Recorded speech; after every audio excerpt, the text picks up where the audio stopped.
WWDC, the event at which Apple releases all their new operating systems, and also the event that I watch live every year without fail. This event basically marks the start of the summer for me because it usually happens a week before school ends, and that I usually install the iOS beta on my main iPhone, which gives me a change in the experience, even if minute, to the way I use my iPhone. But as Nico Bellic in GTA 4 says, perhaps here, things will be different. And different they were. iOS 18 comes out of the gates with a ton of new features that will change the way that you use your iPhone.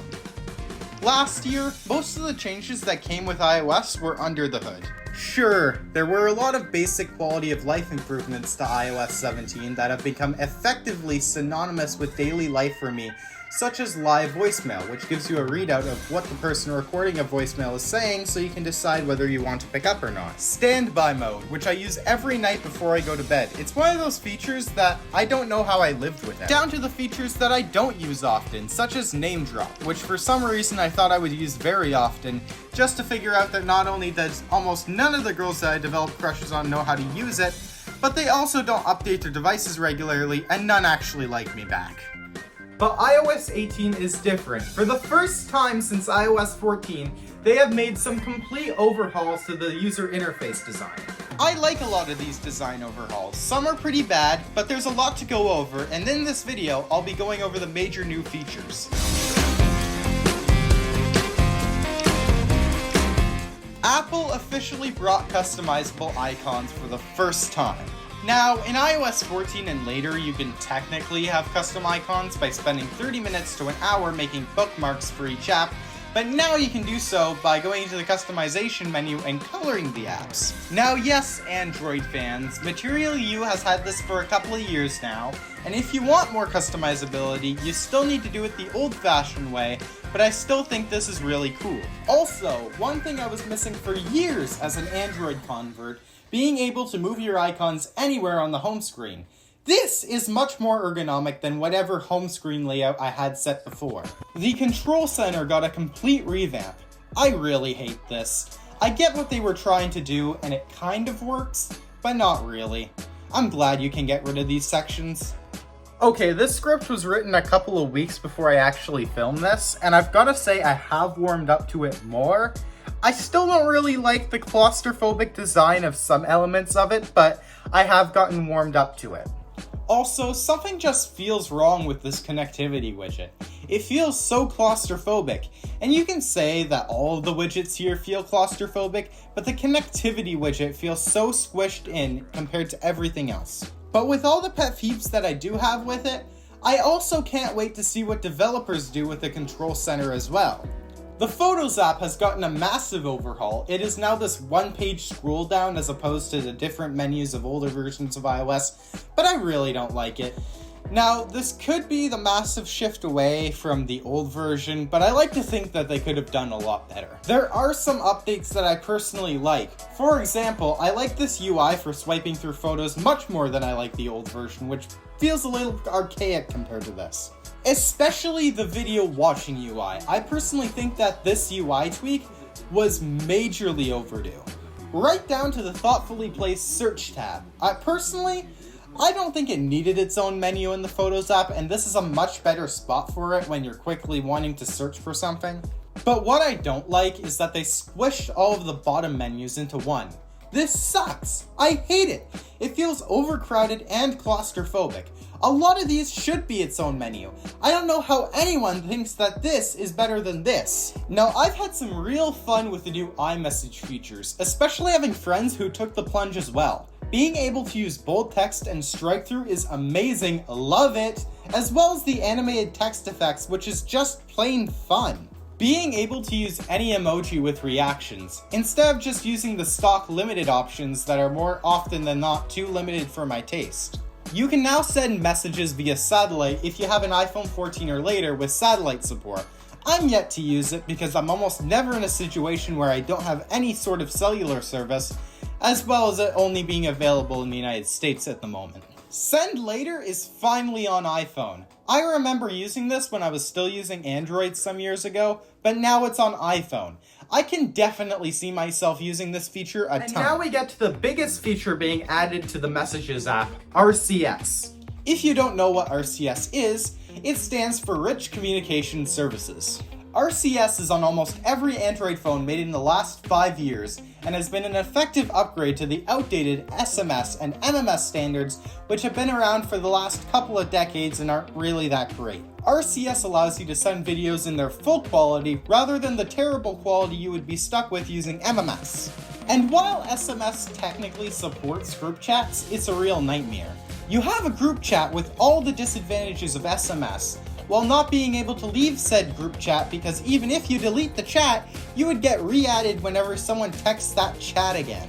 And RCS comes with a bunch of other advantages, such as end-to-end encryption depending on your carrier and device support and the read receipts that everyone loves on iMessage. Honestly, I think that feature should have gotten a lot more screen time at WWDC. In fact, the only reason Apple has added it was because they were forced to by the European Union. But I'm still glad that it will be there, said like that because there is no sight of it in the developer beta as of now. But the big feature at WWDC this year that Apple was pushing was AI. No, not artificial intelligence, the words that every single company has beaten to death for the past year and a half. Apple Intelligence. Totally different, I know. It will be coming later this year and will enable a lot of cool stuff such as Genmoji. And that comes with a bump for Siri as well. Now you can get it to do a lot more tasks.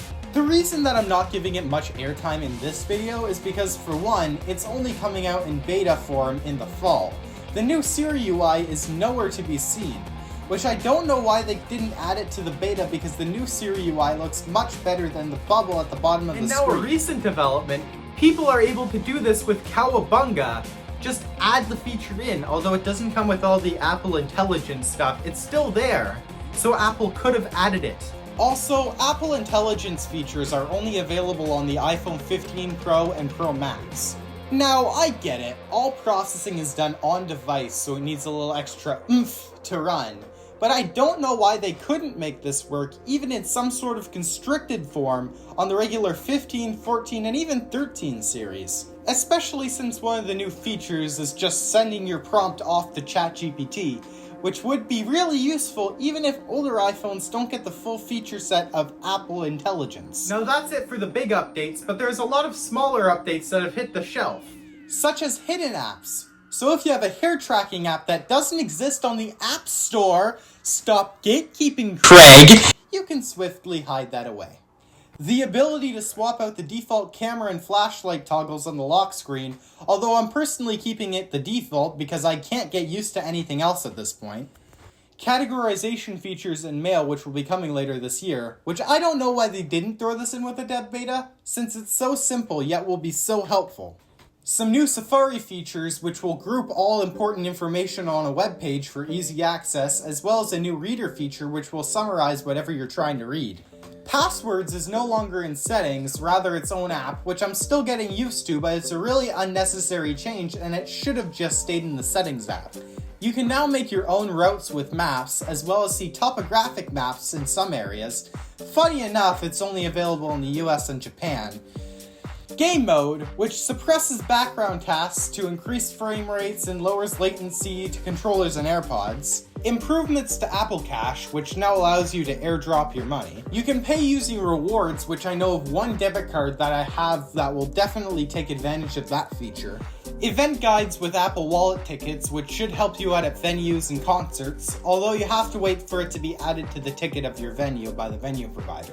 AirPods got some improvements, such as being able to nod to pick up phone calls and better spatial audio. Notes can transcribe your conversations now, as well as being able to calculate numbers right in the Notes app. You can also make collapsible sections within Notes. Updates to Journal, but I'm not going to cover them because I don't care about the Journal app. I uninstalled it when it was in iOS 17.3.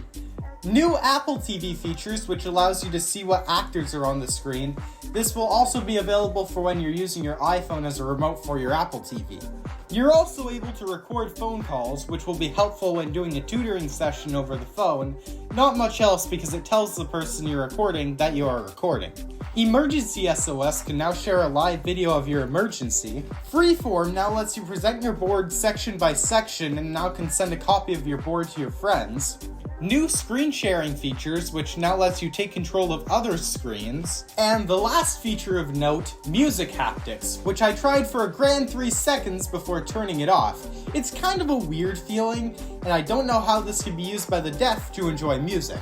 Rather, this feature is probably going to be put to better use as a way for perverts to make their iPhones into a really effective adult toy. So what do I think about this? Well, people are saying that iOS is turning into Android because Apple is adopting all the features that Android has had for years, but I personally don't think so.